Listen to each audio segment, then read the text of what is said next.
بسم اللہ الرحمن الرحیم۔ شروع اللہ کے نام سے جو بڑا مہربان اور نہایت رحم کرنے والا ہے۔ دوستو، اگر میں آپ سے کہوں کہ یہ رمضان آپ کی زندگی کا آخری رمضان ہو سکتا ہے تو آپ کا رد عمل کیا ہوگا؟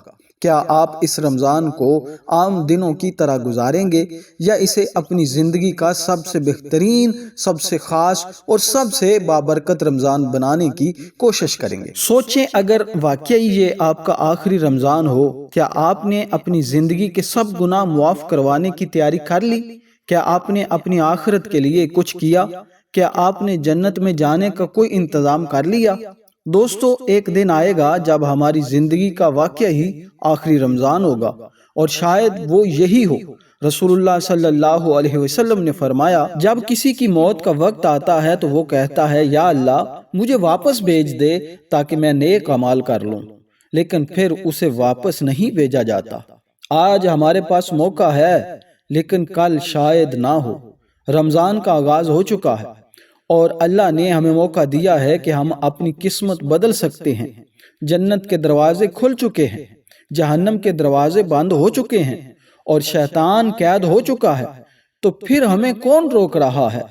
اب سوال یہ ہے کہ اس رمضان میں ہمیں کرنا کیا چاہیے؟ نمبر 1، سب سے پہلے اپنے تمام گناہوں سے توبہ کریں۔ اللہ نے فرمایا، اے میرے بندو، جو گناہ کر بیٹھے ہو، اللہ کی رحمت سے مایوس نہ ہونا، اللہ تمام گناہ معاف کر دیتا ہے۔ رمضان گناہوں کی معافی کا مہینہ ہے۔ جو دل سے توبہ کرے، اللہ اس کے سارے گناہ مٹا دیتا ہے۔ سچے دل سے استغفار کریں، استغفر اللہ ربی من کل ذنب واتوب الیہ۔ یا اللہ، میں اپنے تمام گناہوں سے معافی مانگتا ہوں اور توبہ کرتا ہوں۔ نمبر 2، وہ عبادات کریں جو رمضان میں سب سے زیادہ فائدہ دیتی۔ نمازوں کی پابندی کریں، قرآن کی تلاوت کریں، کم از کم روزانہ 1 پارہ پڑھنے کی کوشش کریں، درود شریف کی کثرت کریں، اللہم صلی علی محمد وعلی آل محمد۔ صدقہ و خیرات زیادہ سے زیادہ کریں، کیونکہ صدقہ گناہوں کو ایسے مٹا دیتا ہے جیسے پانی آگ کو بجھا دیتا ہے۔ نمبر 3، رمضان میں کون سی 3 بڑی دعائیں لازمی پڑھنی چاہیے؟ نمبر 1، اللہم انکا عفو تحب العفو فاعف عنی۔ ترجمہ، یا اللہ تو معاف کرنے والا ہے، معافی کو پسند کرتا ہے، مجھے معاف فرما دے۔ نمبر 2، اللہم اجعلنی من اہل الجنت واعذنی من النار۔ ترجمہ، یا اللہ مجھے جنت والوں میں شامل فرما اور جہنم سے بچا۔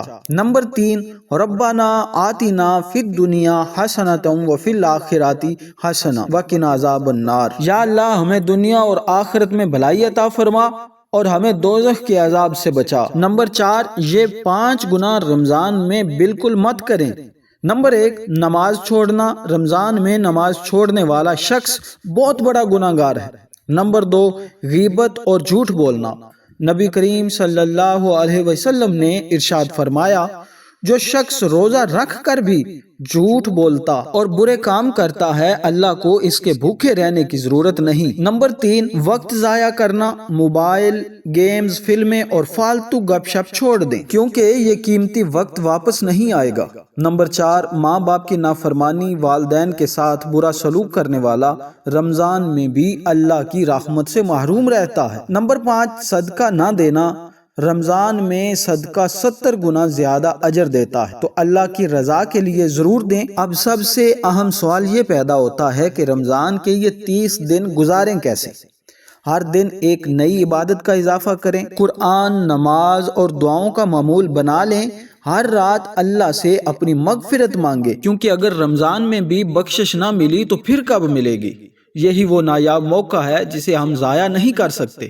پیارے ناظرین، اگر آپ کو لگتا ہے کہ ہمارا یہ پیغام دوسرے مسلمانوں تک بھی پہنچنا چاہیے تاکہ وہ بھی نیکی کے کاموں میں شامل ہو جائیں، تو اس ویڈیو کو ابھی لائک کریں اور نیچے کمنٹ میں آمین لکھ کر اللہ سے دعا کریں کہ وہ ہمیں بخش دے۔ یہ ویڈیو اپنے تمام دوستوں اور فیملی کو بھیجیں، کیونکہ شاید آپ کا شیئر کرنا کسی کے لیے ذریعہ نجات بن جائے۔ کل کی ویڈیو کا موضوع ہوگا رمضان میں اللہ کی رحمت کیسے حاصل کریں، اور آخر میں آپ سے گزارش ہے کہ ہمارے چینل کو سبسکرائب سبسکرائب کریں اور بیل آئیکن دبائیں تاکہ آپ ہمارے چینل پر رمضان المبارک کی مکمل سیریز دیکھ سکیں۔ اللہ تعالی ہمیں اس ماہ رمضان المبارک میں اپنی خاص محبت اور دین و دنیا کی بھلائیاں نصیب کرے، آمین بجاہ النبی الامین۔ پیارے ناظرین، ملتے ہیں اگلی ویڈیو میں، تب تک کے لیے مجھے دیجیے اجازت۔ السلام علیکم ورحمۃ اللہ۔